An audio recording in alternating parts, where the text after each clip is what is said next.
Okay.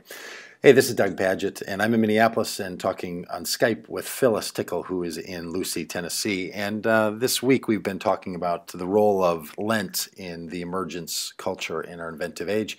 And Phyllis, I wanted to ask you about Easter. Easter is, for many people, the big crescendo of the Lenten experience. For some, Lent is about the journey, but to be frank, a lot of people really look forward to Easter and the big narrative that is there. And I know there's been a big debate throughout the theological community about the happenings of Easter, and then there's also this miracle narrative there, and how we should think about Easter. What are your current thoughts on how a Christian in the emerging culture should be thinking about the Easter narrative itself?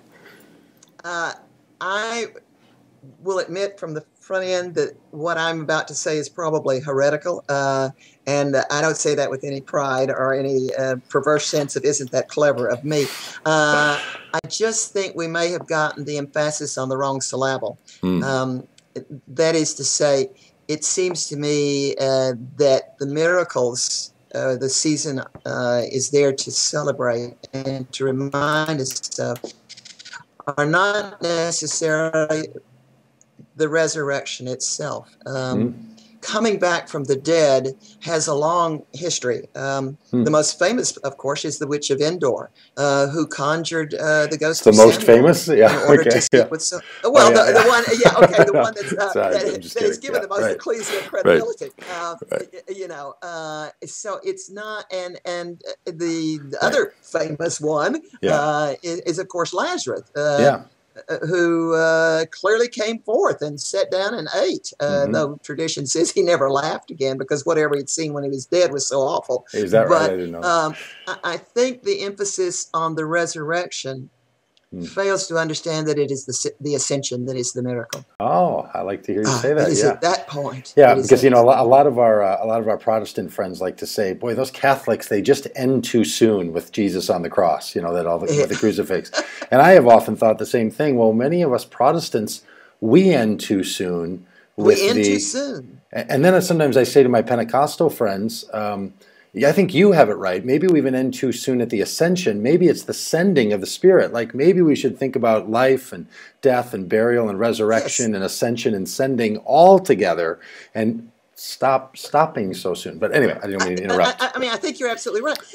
And the thing that bugs me most about about Good Friday or Black Friday or whatever you want to call it, Black Saturday, is the last thing he says is he cries out, "It is finished." Yeah. And we never stop and say, what's the it? I suspect what he meant was the creation process is finished. Eden is complete here. That's where it pivots. But we never ask, what's the it here? We're going to let him hang there for centuries and scream out, "It is finished," and isn't that dear and impressive? And we play it like high drama. Well, I think it's more than that. And I like your notion that maybe we should go all the way to the upper room the second time around and to Pentecost and to see. But I know it's ascension, and I think that if you really, Easter has always been important. I don't mean that, but again, Reformation faith. Well, that's not true. Faith, Christianity for the last 1,000 years, Roman Christianity as well as Protestant Christianity, has laid such emphasis on save my soul. Me.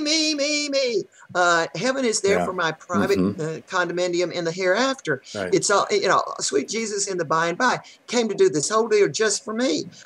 There is an individualization that is not only sick, but pathologic, I think.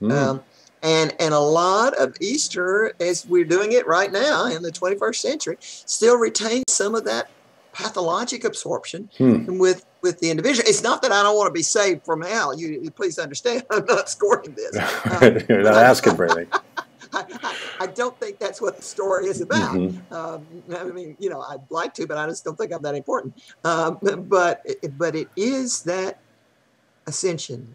It's complete at that point. It's the kingdom of God has broken into the kingdom of earth, and the kingdom of earth into the kingdom of God, allowing for the free intercourse with the Spirit. I would say almost that the resurrection causes that.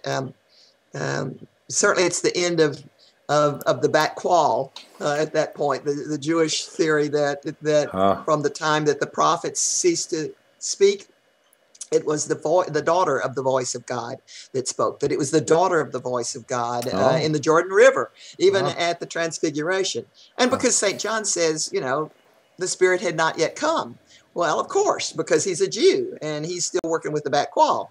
And the back qual goes away and we are back to the Spirit itself, once more come among men.